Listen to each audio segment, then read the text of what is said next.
Detective Sarah Chen pushed the manila folder across the metal table, its contents scattered like fragments of a shattered life.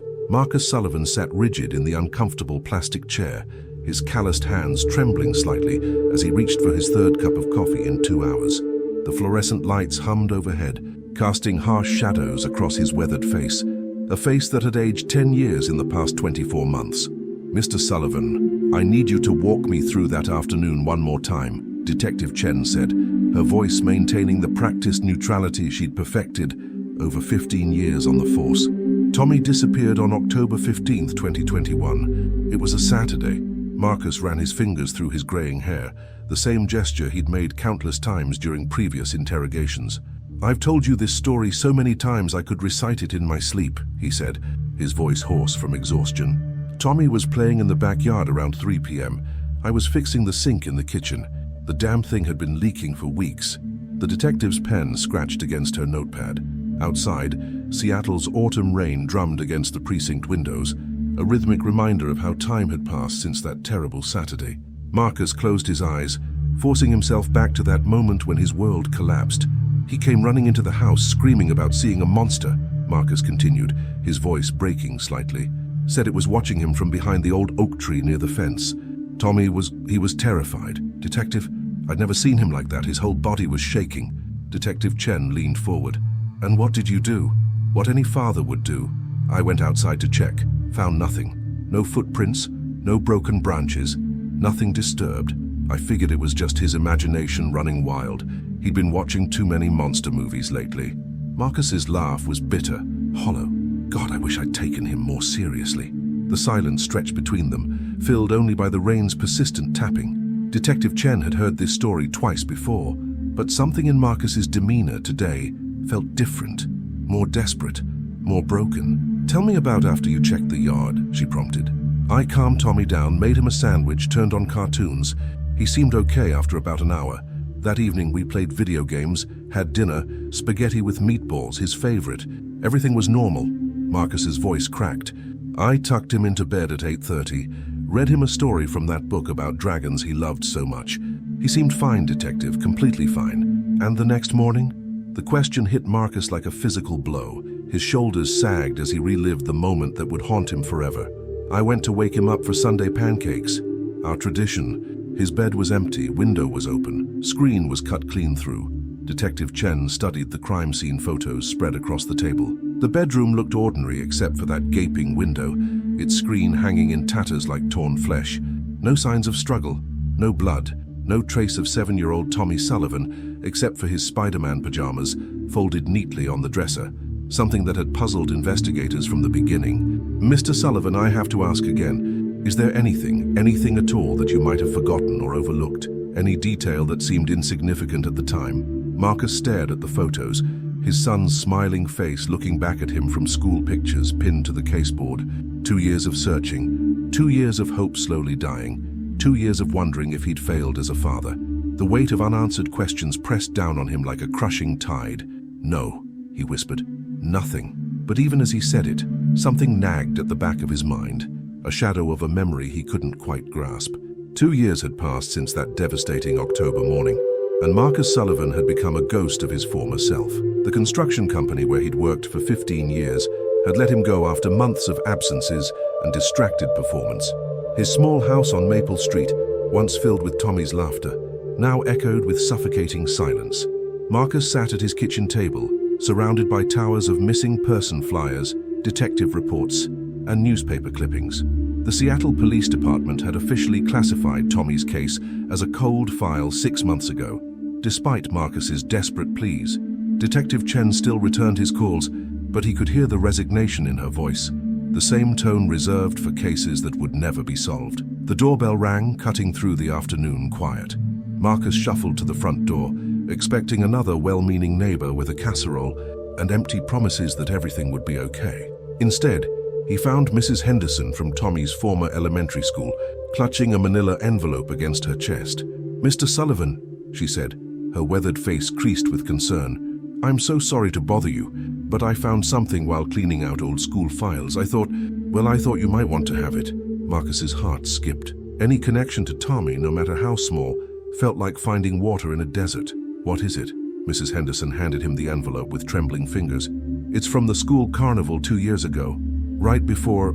She couldn't finish the sentence. Our photographer took dozens of pictures that day.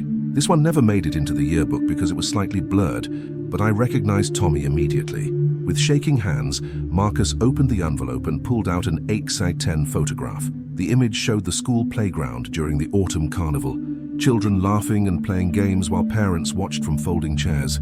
In the foreground, Tommy stood next to the ring toss booth, his gap-toothed smile radiating pure joy as he held up a small stuffed dinosaur he'd won.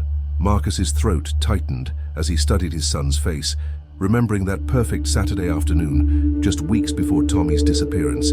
They'd spent hours at the carnival, eating cotton candy and playing games, until Tommy's pockets were stuffed with plastic prizes. But as Marcus examined the photo more closely, something in the background caught his attention. Behind the carousel, partially obscured by shadows, stood a man who clearly didn't belong. While everyone else was focused on the festivities, this figure stood motionless, his gaze fixed intently on the children. "Mrs. Henderson," Marcus said, his voice urgent, "do you have a magnifying glass?" She rummaged through her purse and produced a small reading glass. Marcus held it over the photograph, his pulse quickening as the shadowy figure came into sharper focus.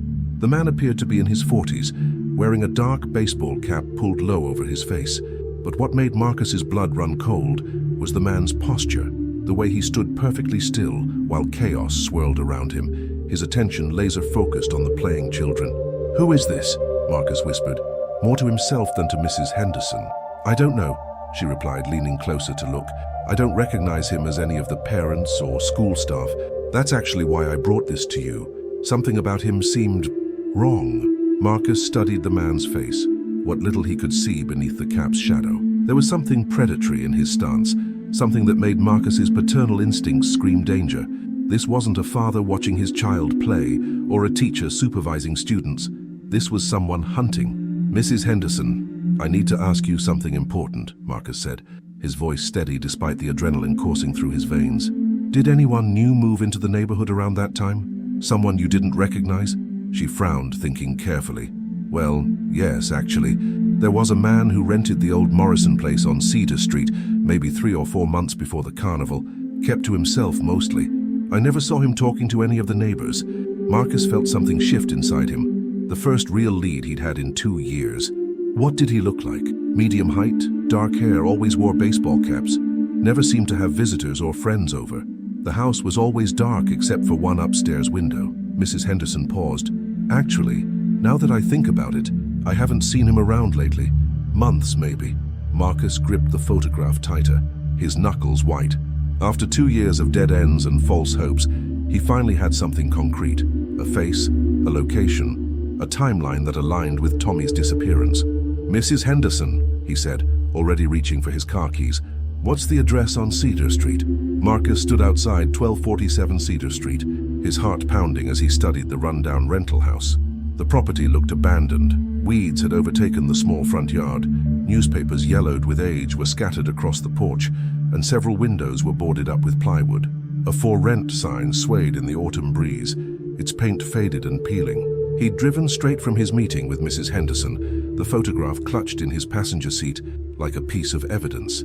The logical part of his mind told him to call Detective Chen to let the professionals handle this potential lead. But after 2 years of watching the police investigation stagnate, Marcus couldn't bring himself to wait another day.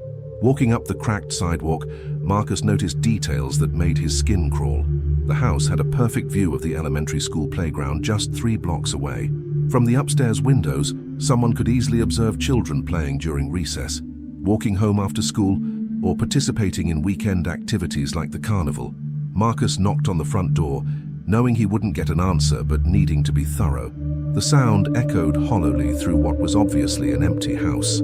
He walked around to the back, checking windows and looking for any signs of recent habitation. The backyard was overgrown and littered with debris, but something caught his eye near the rear fence. Fresh tire tracks in the muddy ground, too recent to have been made by the previous tenant. Someone had been here recently, and they'd driven all the way to the back of the property, hidden from street view. Marcus pulled out his phone and called Detective Chen. Her voicemail picked up immediately, and he left an urgent message about the photograph and the Cedar Street address. But as he hung up, frustration boiled over. How many times had he called with leads that went nowhere? How many promising developments had fizzled into nothing? This time felt different. This time he had photographic evidence. Returning to his car, Marcus drove to the Seattle Public Library and spent the next 3 hours researching everything he could about 1247 Cedar Street. Property records showed it had been rented to a Derek Vanheim from September 2021 to March 2022, a timeline that perfectly bracketed Tommy's disappearance in October.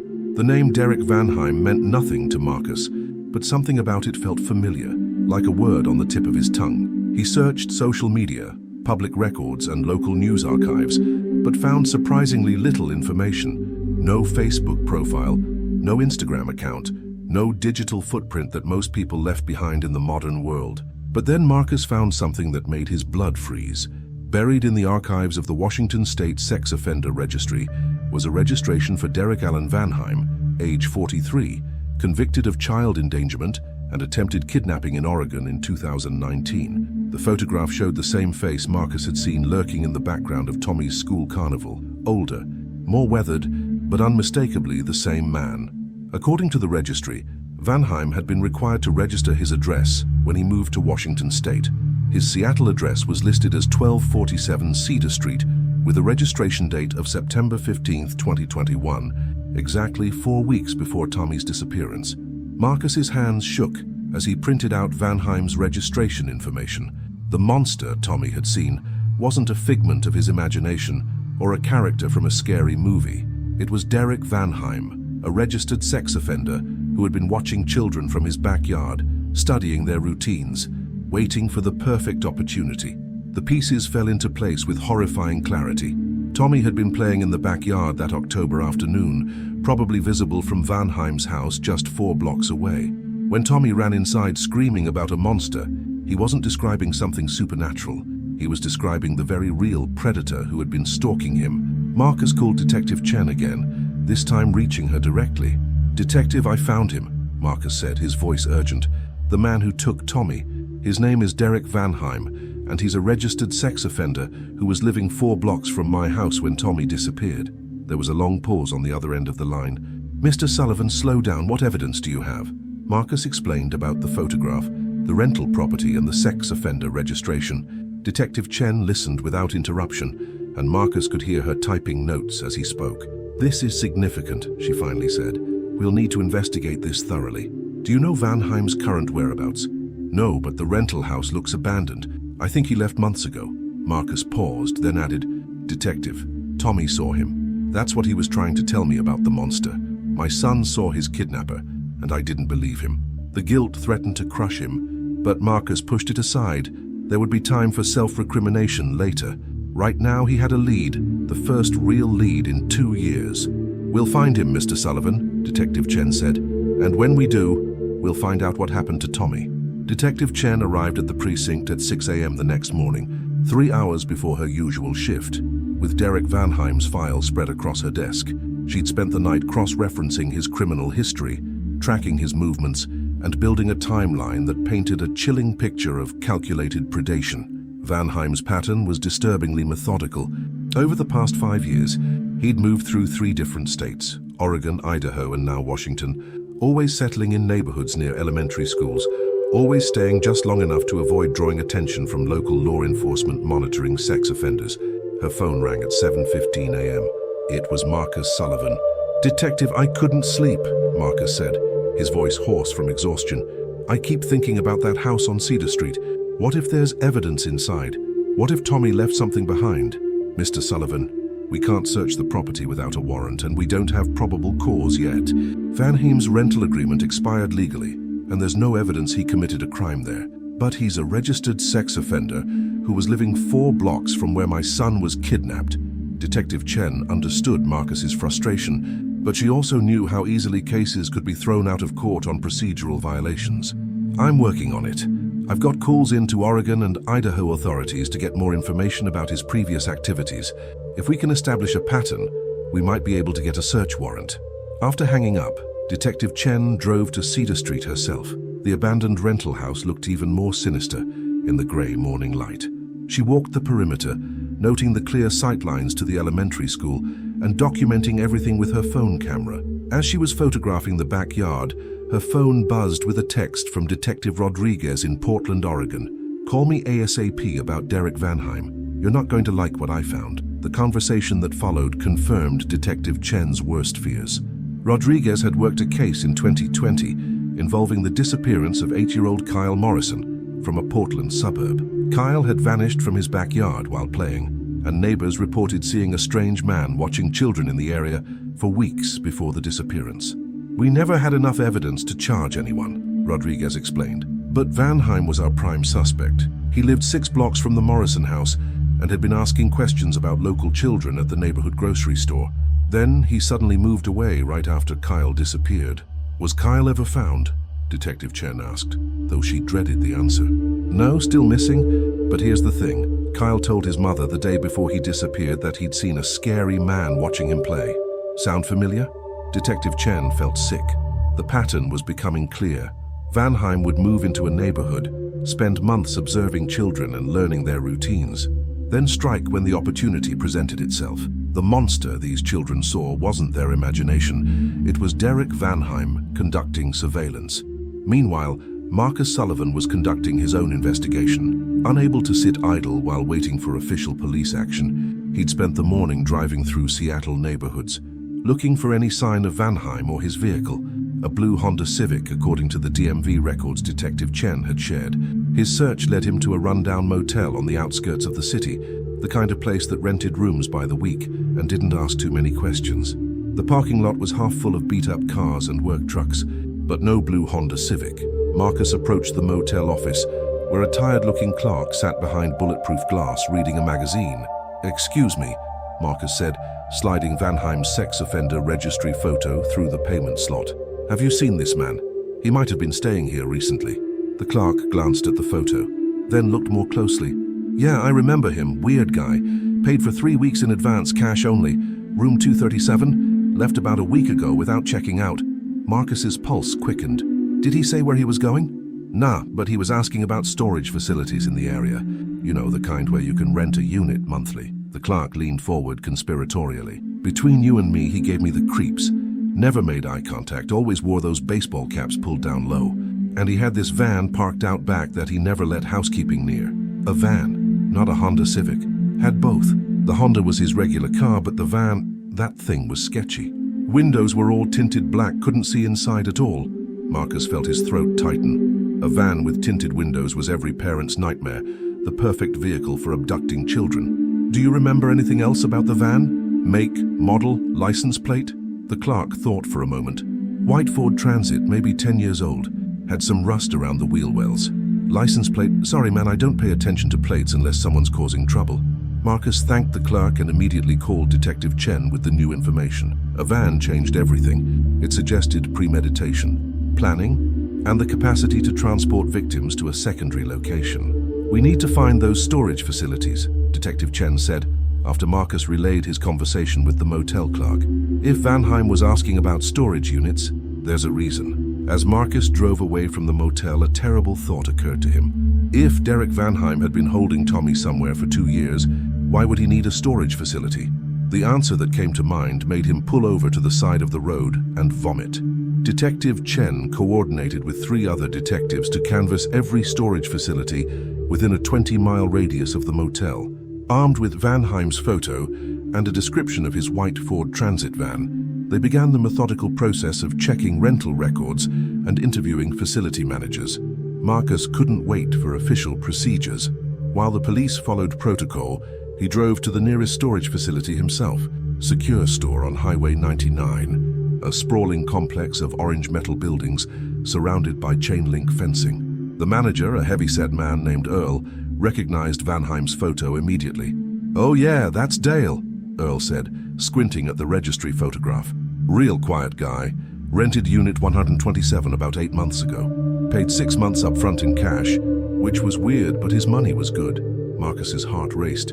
"Is he still renting the unit?" "Nah, his rental expired last month. We sent notices to his address, but they came back undelivered. We're supposed to auction off the contents next week if he doesn't show up." "Have you opened the unit?" Earl shook his head. Not allowed to unless there's a court order, or the rent's been delinquent for 90 days. We're at day 87. Marcus felt frustration boiling over. His son could be locked inside that storage unit, and bureaucratic red tape was keeping everyone from looking. What if there's an emergency? What if someone's life is in danger? Look, buddy, I understand you're upset, but I can't just... My 7-year-old son has been missing for 2 years, Marcus interrupted, his voice breaking. That man in the photo is a registered sex offender who lived 4 blocks from my house when Tommy disappeared. Please, I'm begging you to just take a look. Earl's expression softened, but he remained firm. I'm sorry, man, I really am. But if I open that unit without proper authorization, I could lose my job, and the company could face lawsuits. You need to get the police involved. Marcus called Detective Chen, who arrived 30 minutes later with a hastily obtained search warrant. Earl led them through the maze of storage buildings to Unit 127, a standard 10x10 space with a heavy padlock securing the roll-up door. Everyone stand back, Detective Chen instructed as she cut the lock with bolt cutters. The metal door rolled up with a grinding screech that echoed through the storage complex. The smell hit them first, a musty, stale odor mixed with something else Marcus couldn't identify. Detective Chen shined her flashlight into the darkness, revealing stacks of cardboard boxes, old furniture, and what appeared to be camping equipment. But it was the far corner of the unit that made Marcus's blood run cold. A small mattress lay on the concrete floor, surrounded by children's toys, coloring books, and packages of crackers and juice boxes. Chains were bolted to the wall above the mattress, their length suggesting they were meant to restrain someone small. Jesus Christ, Earl whispered, backing away from the storage unit. Detective Chen was already on her radio, calling for the crime scene unit and additional detectives. Marcus stared at the makeshift prison, his mind reeling with images of Tommy chained in this dark, suffocating space. Mr. Sullivan, I need you to step back, Detective Chen said gently. This is a crime scene now. But Marcus couldn't move. Among the scattered toys, he spotted something that made his knees buckle. A small stuffed dinosaur identical to the one Tommy had won at the school carnival. The same dinosaur he'd been holding in the photograph Mrs. Henderson had brought him. That's Tommy's, Marcus said, his voice barely a whisper. That green dinosaur, he won it at the carnival. He carried it everywhere. Detective Chen photographed the dinosaur where it lay, then carefully bagged it as evidence. As the crime scene team arrived and began processing the storage unit, more horrifying details emerged. Children's clothing in various sizes, restraints designed for small bodies, and a notebook filled with detailed observations about local elementary schools and playgrounds. But most chilling of all was a folder containing printed photographs of children taken with a telephoto lens from a distance. Tommy's face appeared in dozens of photos, walking to school, playing in his backyard, riding his bicycle on Maple Street. Vanheim had been stalking Marcus's son for months before the abduction. Detective, one of the crime scene technicians called out, you need to see this. In the back corner of the unit, behind a stack of boxes, they'd found a large cooler. Detective Chen opened it carefully, revealing more juice boxes, snack foods, and medicine bottles, antibiotics, pain relievers, and sedatives. He was keeping someone alive, Detective Chen said grimly. This wasn't just a storage unit, it was a prison. Marcus felt hope and terror warring in his chest. The evidence clearly showed that Vanheim had held Tommy captive, but it also suggested his son might still be alive. If Vanheim had gone to the trouble of stocking medical supplies and food, he intended to keep his victim alive for an extended period. Where is he now? Marcus demanded. Where did Vanheim take Tommy? Detective Chen was already coordinating with other law enforcement agencies, putting out alerts for Vanheim's vehicles and updating the FBI's database. But Marcus could see the concern in her eyes. They'd found evidence of Tommy's captivity, but they were still no closer to finding Tommy himself. As the crime scene team continued their work, Marcus stood outside the storage facility, staring at his phone. Somewhere out there, Derek Vanheim was still free, and somewhere, Tommy might still be alive, waiting for his father to find him. The hunt was far from over. FBI agent Lisa Park arrived at the Seattle Police Department at dawn, carrying 2 laptops and a grim expression. The discovery at the storage unit had escalated Tommy Sullivan's case to federal level, given the evidence of organized child abduction and the likelihood that Vanheim had crossed state lines. We've been tracking Derek Vanheim for 3 years, Agent Park explained to Detective Chen and Marcus, who had refused to leave the precinct despite being urged to go home and rest. He's suspected in at least 4 child disappearances across the Pacific Northwest. But until now, we've never found physical evidence linking him to any of the crimes. Agent Park opened her laptop and displayed a map of the western United States, marked with red pins indicating locations where children had vanished under similar circumstances, always from their backyards, always after reporting they'd seen a monster or scary man, always in neighborhoods where Vanheim had recently established residence. Kyle Morrison in Portland, 8-year-old Emma Chen in Boise, 6-year-old David Martinez in Spokane, and now Tommy, Agent Park continued. The pattern is identical every time. Vanheim moves to a new city, rents a house near an elementary school, spends months surveilling children, then strikes when the opportunity presents itself. Marcus studied the map, his heart breaking as he realized Tommy was just one victim in a methodical campaign of terror that had been going on for years. Are any of the other children still missing? Agent Park said softly. All of them. Detective Chen leaned forward. What do we know about Vanheim's current whereabouts? That's where things get interesting, Agent Park replied, switching to a different screen. We've been monitoring his digital footprint, and 3 days ago, he used a credit card to purchase gas in Centralia, Washington. The transaction was at a station right off Interstate 5 heading south. Marcus felt a surge of hope. So he's traveling, maybe trying to leave the state. Possibly, but there's something else. Agent Park pulled up satellite imagery of rural Washington state. We've been analyzing property records for all the areas where Vanheim has operated, looking for connections. He's never owned property himself, but we found something interesting. His older brother, Michael Vanheim, owns 40 acres of isolated forest land about 2 hours south of Seattle. The satellite image showed a remote property surrounded by dense woodland, with a single dirt road leading to what appeared to be a cabin or small house. The nearest neighbor was miles away, and the location was perfect for someone who wanted to remain hidden from law enforcement and casual observers. Have you searched the property? Detective Chen asked. We're obtaining warrants now, but it's complicated because Michael Vanheim died 6 months ago. The property is tied up in probate court and technically it's abandoned. Agent Park paused, but Derek Vanheim would have had access to it through his brother's estate. Marcus stood up abruptly, pacing to the window. We're wasting time talking about warrants and legal procedures. If Tommy is being held at that property, every minute we delay could be the difference between life and death. Mr. Sullivan, I understand your urgency, but we have to do this properly, Agent Park said. If we find evidence at the property but obtain it illegally, Vanheim's lawyers could have it thrown out of court. I don't care about court, Marcus shouted, his composure finally cracking. I care about my son. He's been missing for 2 years, and you're telling me he might be locked in some cabin in the woods while we debate legal technicalities? Detective Chen stood and placed a hand on Marcus's shoulder. Marcus, I know this is hard, but Agent Park is right. We get one chance to do this correctly. If we mess up the search, Vanheim could walk free, even if we find Tommy. Agent Park's phone buzzed with an incoming call. She answered it quickly, listened for a moment, then her expression grew urgent.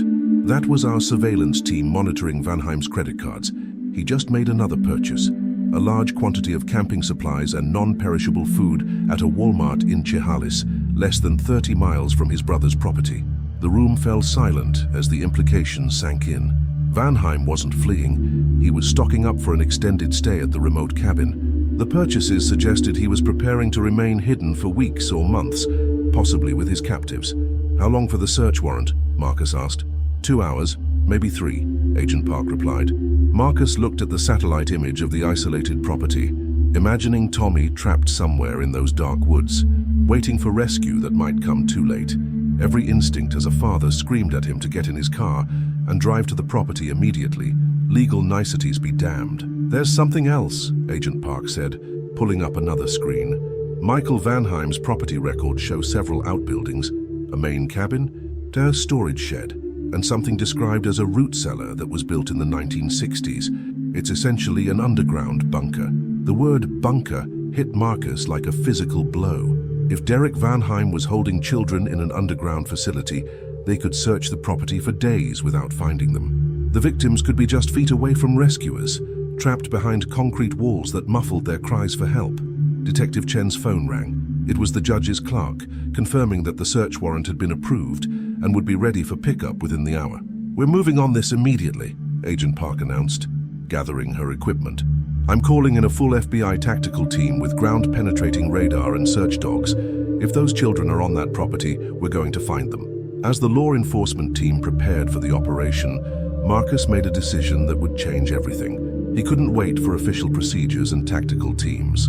His son had been missing for 2 years, and he wasn't going to let legal protocols delay the rescue for another minute. Marcus Sullivan drove through the winding mountain roads of rural Washington, his GPS guiding him toward the Vanheim property, while FBI agents were still assembling their tactical team back in Seattle. He'd slipped out of the precinct during the warrant preparation chaos, knowing that Detective Chen and Agent Park would try to stop him if they discovered his plan. The October afternoon was growing dark as Marcus turned onto the unmarked dirt road that led to Michael Vanheim's property. His hands gripped the steering wheel tightly as he navigated the rutted path, branches scraping against his car windows like skeletal fingers. After 2 miles of rough terrain, he reached a rusted gate hanging open on broken hinges. The property beyond looked like something from a horror movie. Towering Douglas firs blocked most of the remaining daylight, creating an oppressive canopy of shadows. In a small clearing ahead, Marcus could see the dark outline of a cabin, its windows boarded up and roof sagging under years of neglect. But it was the white Ford Transit van parked beside the cabin that made Marcus's heart race. Derek Vanheim was here. Marcus parked his car a quarter-mile back down the dirt road, hidden behind a cluster of trees. He grabbed the flashlight from his glove compartment and checked his phone. No signal. He was completely alone, miles from help, but the thought of Tommy being held somewhere on this property drove him forward. Moving carefully through the underbrush, Marcus approached the cabin from the rear. Through gaps in the boarded windows, he could see flickering light inside, candles or a lantern. Someone was definitely living here, despite the property's abandoned appearance. As he circled the building, Marcus heard something that made him freeze in terror, the faint sound of crying. It was high-pitched, desperate, and unmistakably the sound of a child in distress. The sound seemed to be coming from beneath the cabin rather than inside it. Marcus remembered Agent Park's mention of a root cellar, and he began searching the ground around the building for any sign of an underground entrance. Behind a tangle of overgrown blackberry bushes, he found it, a heavy wooden door set into the ground at an angle, secured with multiple padlocks. The crying was louder here, definitely coming from below. Marcus's instinct was to tear the door open immediately, but years of watching crime shows had taught him that rescue attempts could go wrong quickly. If Derek Vanheim was armed and holding multiple children hostage, a botched rescue could result in tragedy. Instead, Marcus crept closer to the main cabin, hoping to locate Vanheim and assess the situation before taking action.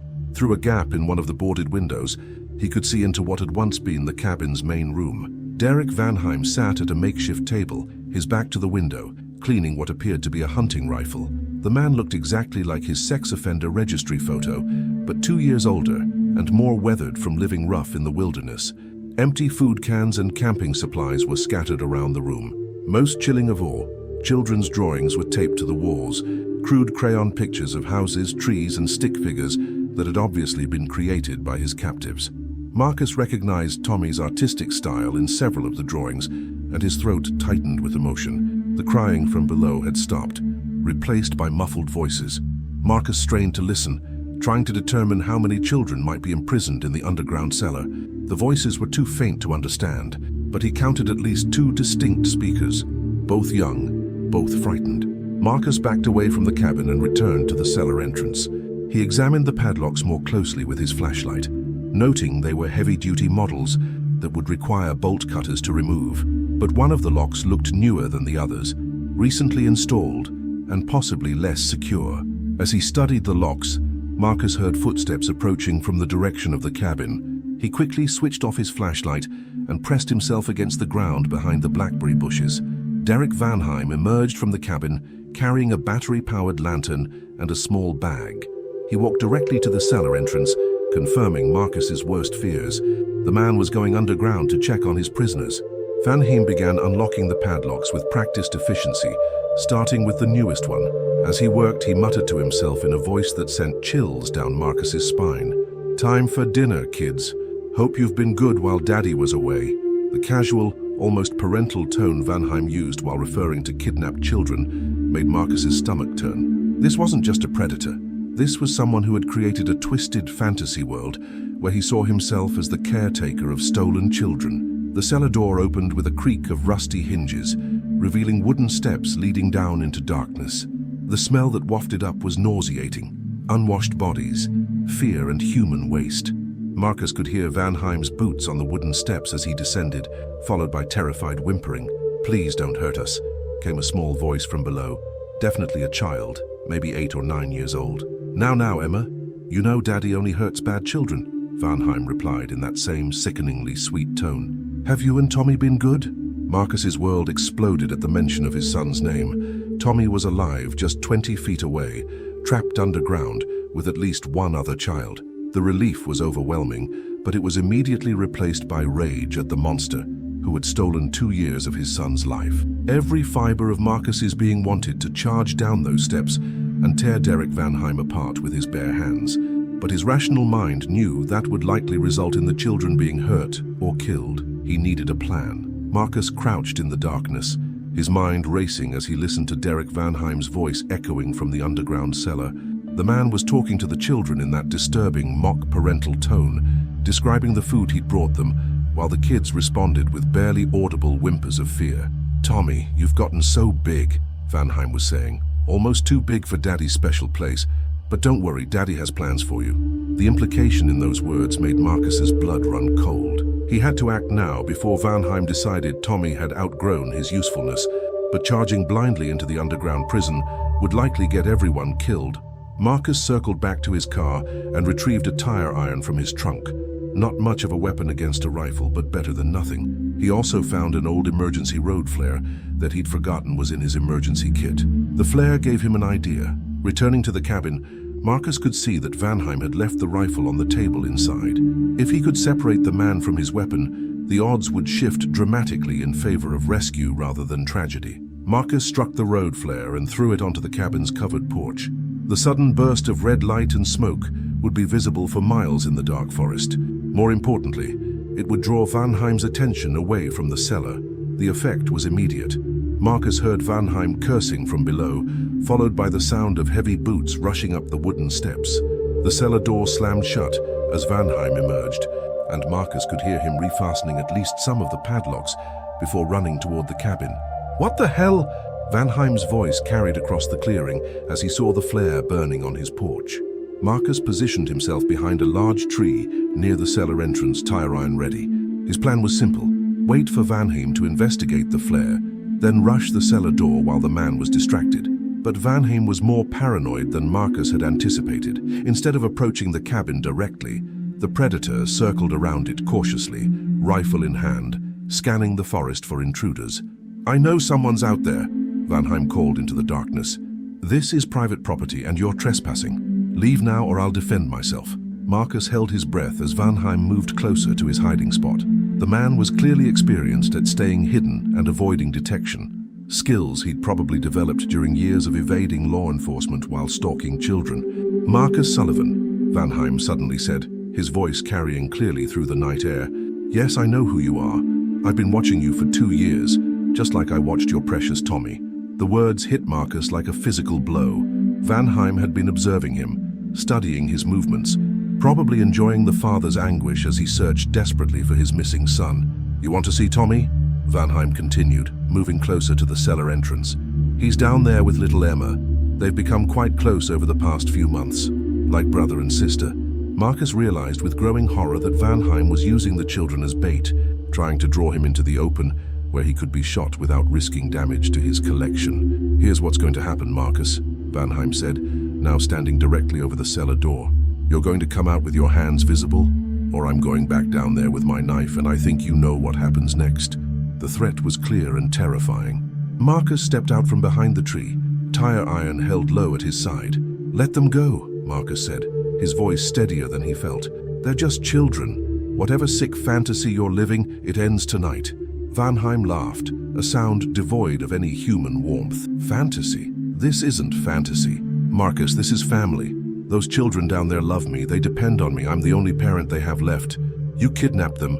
You destroyed their families." "I saved them," Van Heim replied, raising the rifle to his shoulder. "Saved them from a world that would hurt them, corrupt them. I abandoned them. Down there, they're safe. Down there, they're mine." The delusion in Van Heim's voice was complete and terrifying. This wasn't just a predator. This was someone who had constructed an elaborate justification for his crimes, someone who genuinely believed he was protecting the children he'd stolen. "Tommy!" Marcus shouted toward the cellar door. "Tommy, it's Daddy! I'm here to take you home!"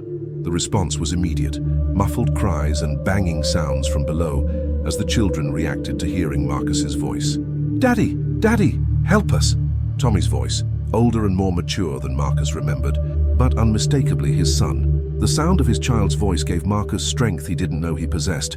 Without thinking, he charged at Vanheim, tire iron raised above his head. The rifle shot echoed through the forest like thunder, but Marcus felt no impact. Vanheim had fired hastily and missed, and now Marcus was close enough to swing the tire iron at the man's head. Vanheim ducked the blow and brought the rifle up like a club, catching Marcus in the ribs and sending him sprawling to the ground. The two men grappled in the dirt, fighting for control of the weapon while terrified screams echoed from the underground prison. "You can't have them," Vanheim snarled, trying to bring the rifle to bear.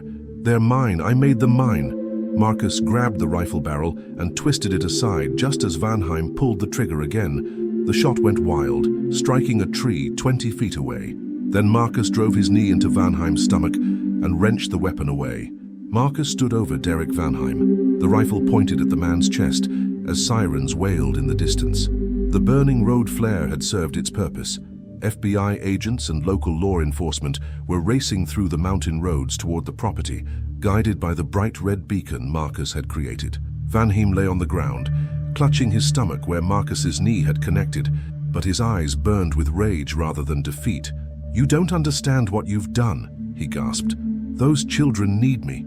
Without me, they'll never survive in the real world." "The only thing they need is to go home to their families," Marcus replied, keeping the rifle trained on his son's captor while moving toward the cellar entrance. "Tommy, can you hear me? Daddy!" Tommy's voice was stronger now, filled with hope instead of terror. "We're down here. Emma's here too, and she's hurt." Marcus's heart broke at the mention of another injured child, but he couldn't risk approaching the cellar door, while Vanheim was still conscious and potentially dangerous. The padlocks would take time to break, time during which Vanheim might recover and attack again. "Listen to me, Tommy," Marcus called down to the cellar. "The police are coming. I can hear their sirens. You and Emma are going to be safe very soon." "I knew you'd find me, Daddy," Tommy replied, and Marcus could hear tears in his son's voice. "I never stopped believing you'd come." The approaching sirens grew louder, and Marcus could see flashlight beams dancing through the trees as the tactical team spread out around the property.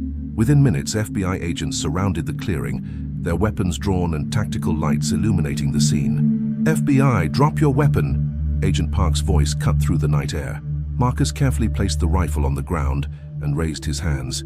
"I'm Marcus Sullivan. The children are in the underground cellar. Derek Vanheim is the suspect. He's injured but conscious." Agent Park approached cautiously, flanked by two tactical officers. "Mr. Sullivan, you shouldn't have come here alone. You could have been killed." "I couldn't wait," Marcus replied simply.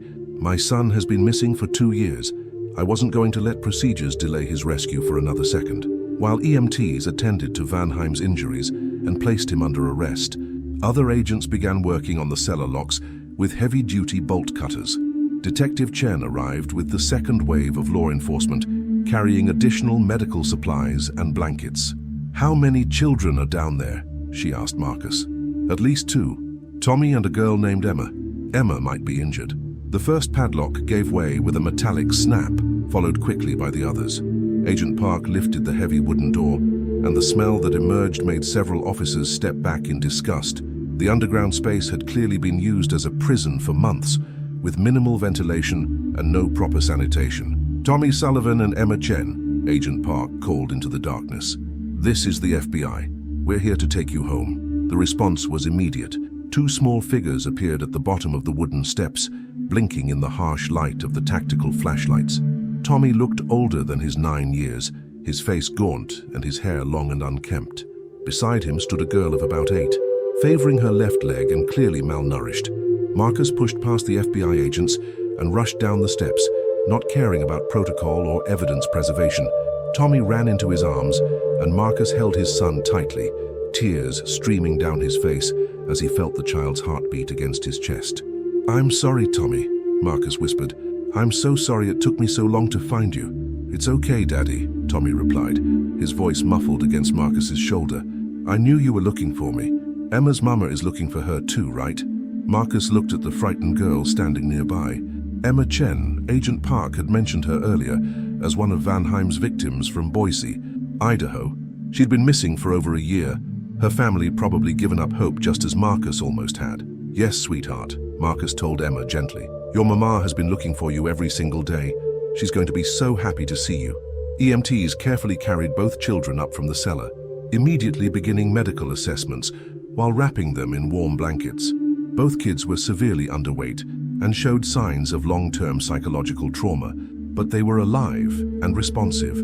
As the children were loaded into ambulances for transport to the hospital, Detective Chen approached Marcus with Derek Van Heim's notebook, the one they'd found in the storage unit. There are detailed entries about at least 6 other children, she said quietly. Kyle Morrison from Portland, David Martinez from Spokane. Van Heim documented everything he did to them. Marcus felt sick as the implications sank in. Are they? We don't know yet. The tactical team is searching the entire property with ground-penetrating radar and cadaver dogs. If there are other victims buried here, we'll find them. Agent Park joined them as Van Heim was loaded into a second ambulance under heavy guard. He's asking to make a statement, she said. Claims he wants to set the record straight about what he calls his family. Will he tell you where the other children are? Marcus asked. Maybe. Predators like Van Heim sometimes cooperate when they realize their situation is hopeless. He's looking at life in prison without parole. He might be willing to trade information for better conditions. As the convoy of emergency vehicles began the long journey back to Seattle, Marcus rode in the ambulance with Tommy, holding his son's hand while EMTs monitored his vital signs.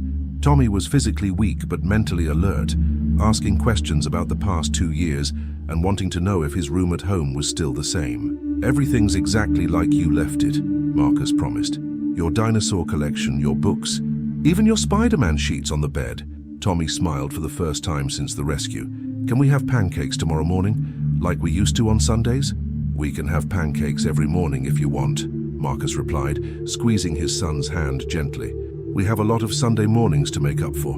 6 months after the rescue, Marcus Sullivan stood in the kitchen of their Maple Street home, flipping pancakes on a Saturday morning, while Tommy sat at the table drawing pictures. The scene was almost identical to their old Sunday tradition, except now they had pancakes every weekend, sometimes twice a weekend, because Marcus never wanted to take these simple moments for granted again. Tommy had grown 3 inches since coming home and gained back most of the weight he'd lost during his captivity. The physical recovery had been remarkable, but the emotional healing was a longer process. He still had nightmares sometimes, and loud noises made him jump, but child psychologist Dr. Sarah Martinez assured Marcus that Tommy's resilience was extraordinary. Dad, look what I drew, Tommy said, sliding his latest artwork across the table. Marcus looked at the crayon drawing and felt his throat tighten with emotion. It showed 2 stick figures, one tall, one small, standing in front of a house with a big yellow sun overhead. The word home was written across the top, in Tommy's careful second-grade handwriting. It's perfect, buddy, Marcus said, adding the drawing to the growing collection on the refrigerator.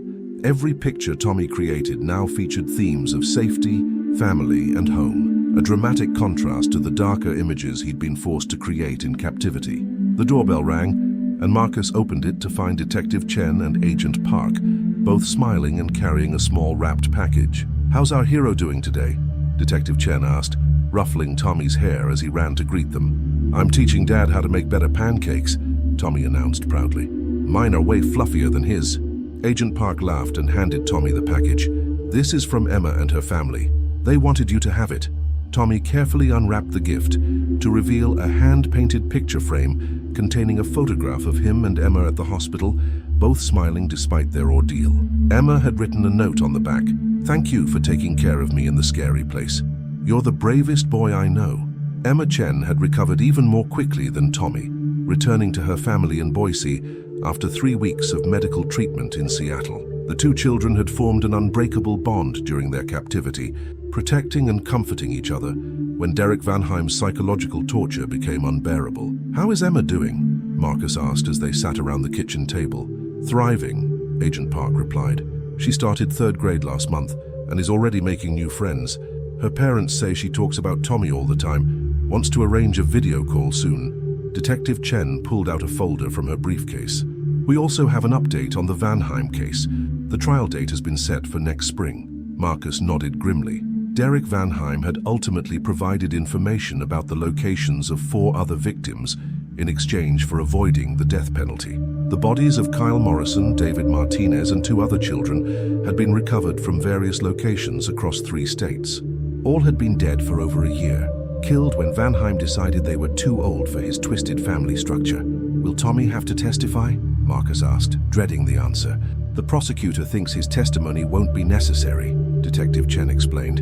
Vanheim's confession, combined with the physical evidence and Emma's testimony, should be enough for conviction. We want to protect Tommy from having to relive that experience in court.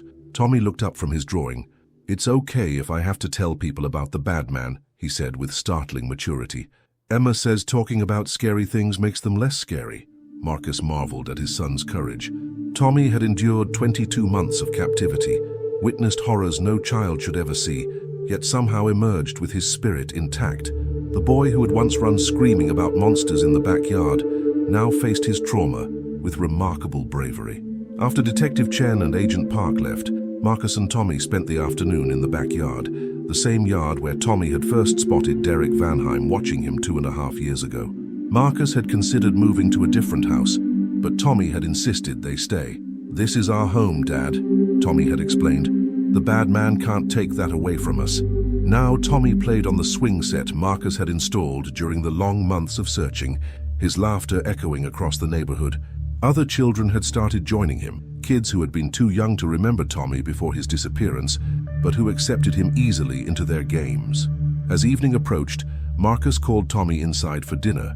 They had a new routine now. Tommy helped prepare the meal. They ate together at the table instead of in front of the TV, and afterward they would read together on the couch until bedtime. "Dad," Tommy said as they cleaned up the dinner dishes, "do you think the other kids' families know that their kids are safe now?" Marcus paused, understanding what his son meant. In Tommy's mind, the children who had died were safe because their suffering was over, and their families finally had closure instead of endless uncertainty. "Yes, buddy," Marcus replied carefully. "I think knowing what happened, even when it's sad, is better than never knowing at all." Tommy nodded solemnly. Emma says her mom cried for 3 days when she came home, but they were happy tears.